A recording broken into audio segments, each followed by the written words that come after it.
Hi there, Aidan Smith here at BYD UK, and in today's video we're going to be covering the initial features and controls of the new SEAL 6 DMI. This model here is actually a touring model, but this video will cover both the Saloon and touring features. And if you want to learn about a particular feature, you can skip to a point in the video to learn about it. Let's get started. So let's go through the trim levels available for the SEAL 6 DMI. We have 3 trim levels available across the Saloon and touring models within the range. Both models have these 3 trim levels available: the Boost, the Comfort Light, and the Comfort models. Now, the Boost trim has a 10 kilowatt-hour LFP blade battery with an electric range on the Saloon model of up to 34 miles and up to 31 miles on the touring variant. The Comfort Light and Comfort models feature a 19 kilowatt-hour LFP blade battery and up to 65 miles of electric range on the Saloon trim, and up to 62 miles on the touring. There are a few differences between the specifications of these 3 trim levels, but please see a full specification at your local retailer for this information. So let's talk about the cables that you will receive in your SEAL 6 DMI. All cars will receive a 3-pin plug socket charger to charge your car directly off of a 3-pin plug socket. They will also receive a Type 2 charging cable to allow you to charge your car a bit quicker. On a Boost trim, you can charge up to 3.3 kilowatts, and on a Comfort Light or Comfort trim, up to 6.6 kilowatts. Depending on the spec level of your car, you will also receive a vehicle to load adapter. This is coming as standard on the Comfort Light and Comfort trims, but worry not, if you have a Boost trim, you will be able to purchase this cable through a parts department, as the vehicle comes standard with the functionality of vehicle to load. Vehicle to load allows you to power devices directly off of your vehicle's battery, a fantastic feature. For the Saloon model, we have a manual boot release located just here, and we can lift this open with plenty of space inside for charging cables and general storage. If you're purchasing the touring of the SEAL 6 DMI, there is a button located here to open the electronic tailgate. You can actually adjust the height of the electronic tailgate in the settings of the screen as well. Once you are in here, there's also some great luggage straps for storing things if you wish to. There is a 12-volt connection here, and also 2 handles located here to fold down the seats if you wish to do so. You'll also be able to purchase optionally through an after-sales department a luggage net to also go here for the touring model if you wish to do so. So firstly, we're going to go through the seating, mirror and steering wheel controls of this car. All SEAL 6 DMIs come with electric seats as standard, so I will find the controls down here, which allow me to adjust all of my seating controls. And for the driver's seat, I can also adjust the height controls as well. Next, I want to go over to the mirror controls, and I have an individual button for each mirror that allows me where I can press it and then I can move the mirror up, down, left and right. I even have a button at the top here, which is the electronic folding mirrors if I have a Comfort or Comfort Light model. Next is going to be my steering wheel controls, and located underneath the steering wheel, there is a handle that I can push down, and it allows me to then move around the steering wheel, and I can push this up firmly to secure the steering wheel. So now we're going to focus on the steering wheel and stalk controls. You only have one stalk to focus on with this car, because on this side here is our gear selector. This is where we select drive, reverse, and the park button on the end. But now we actually have a stalk on this side with multiple controls. Just a little note for you, if it's the touring trim, it has a rear wiper, meaning it has 2 of these silver controls on here. One to control the front window and one to control the rear window. On the end of the stalk, you can then squirt the front screen if you wish to. Then of course we have our indicators as you would expect, and I can also flash and push on my full beam if I wish to do so. Now when it comes to the steering wheel controls here, we have some controls on the left side and on the right side. On the left side, we can control our cruise control and lane assist features. We can activate our cruise control and lane assist with this button here. Then I can adjust the sensitivity of the cruise control, of the radar guided cruise control, and of course I can set the speed with this control just here. If the car is a Comfort or Comfort Light trim, it will also have the 360 cameras with this button just here. And there is a personalized button where I can control in the settings what I wish for this to do. There is a choice of a few features in the settings for these. The last button is this button located here, which will change on the left side of my display in front of me and scroll through a few different things that I can see, such as my fuel consumption and tyre pressures. On the other side of the steering wheel, I have another personalized button which I can control in the settings. I can go backwards and forwards a track or a radio station, set my volume, a voice control, answering the phone, and lastly, this button here will allow me to control the right side of the screen or to hang up a phone call. In the center of the car, we have our start-stop button, and on the left-hand side from it, you have an auto hold feature and your hazard warning lights, and then your driving mode adjustments here. On the other side, we have our EV and HEV button, our front windscreen control, and our volume. If you have a comfort or comfort light trim, you'll also have an area here for smartphone wireless charging, where you can place your phone to be charged. On the other side, this is where we can control our NFC smartphone capability, where you use your phone as a key and you can place that just in that area there to start the car.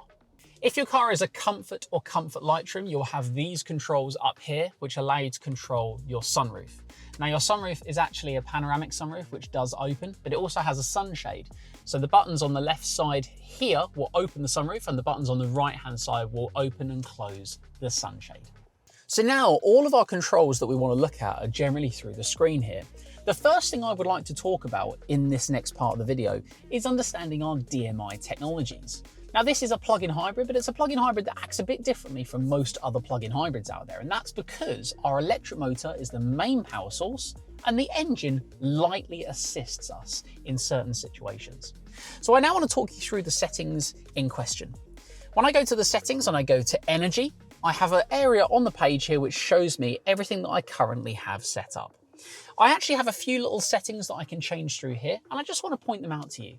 Firstly, I have this button down here, which is our EV HEV button, and I can click this button to switch between EV and HEV on the screen. If I drive in EV mode, it will be an electric only. I need to have electric range to do this. But if I'm in HEV mode, there are a number of different driving modes that will happen in the background to prioritize the best efficiency for your driving. And based on how you drive, you're going to see different types of behaviors happening. You'll actually find that the engine will work a bit like a generator to generate electricity efficiently. So something I can do in this car is I can press save. And if I hit save and set a target capacity for the battery, which is between 25% and 70%, I can actually set an area as a target capacity for the car to work back to that range. It will use regenerative braking technologies to work as efficiently as possible. Inside the car, I've also got in this regenerative braking setting here, either standard or high. Like an electric car, this car will do regenerative braking. If it's set to standard, when you lift off the accelerator, it will coast like a normal petrol or diesel vehicle. But if I hit high, then it will then start to slow the car down a little bit more and regenerate back that electricity, helping towards our efficiency. You may experience different results when using this DMI technology, but the main focus with this technology is pure efficiency, as much efficiency as possible. Just a final bit of information about our DMI technology and two things to make you aware of.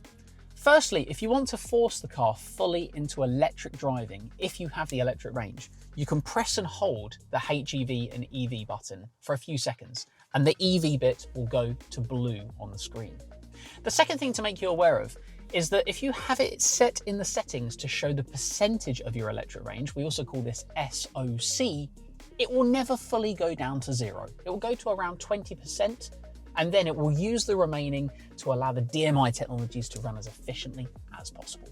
So now some great features with this screen. So I can actually customize the bottom bar with some custom areas if I wish. I can just hold down on the home button, and that will then activate the bottom bar, and I can now move things around based on where I want them to be. So maybe I want to remove something, and then I can add something. A good example of this is our headlight controls. Now that we have one indicator stalk area here, it means that we can actually have our headlight controls showing directly at the bottom of the screen. And once I've changed all the things I wish, I can hit done, and now I can access my headlights directly at the bottom of the screen. What a fantastic feature that is. On top of that, I can also swipe down from the display and I have some more shortcuts. And if I hit custom, I can actually customize some of these to my favorite little shortcuts. So everything is all very quick and easy to access from my fingertips. Another great feature in our models is our BYD Assistant. You can control this by pressing the button located here that looks like a picture of a microphone, or you have the speaker located up here. So we can just say, "Hi BYD. Hello. Open driver's window." All right.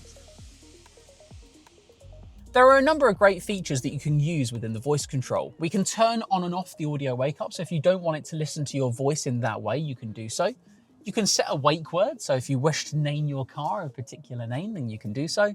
But there's also some wake up free commands, which is where you don't even have to wake up the voice control. You can actually just set home commands or air conditioning controls and just say AC on, AC off. It's a fantastic system with lots of controls.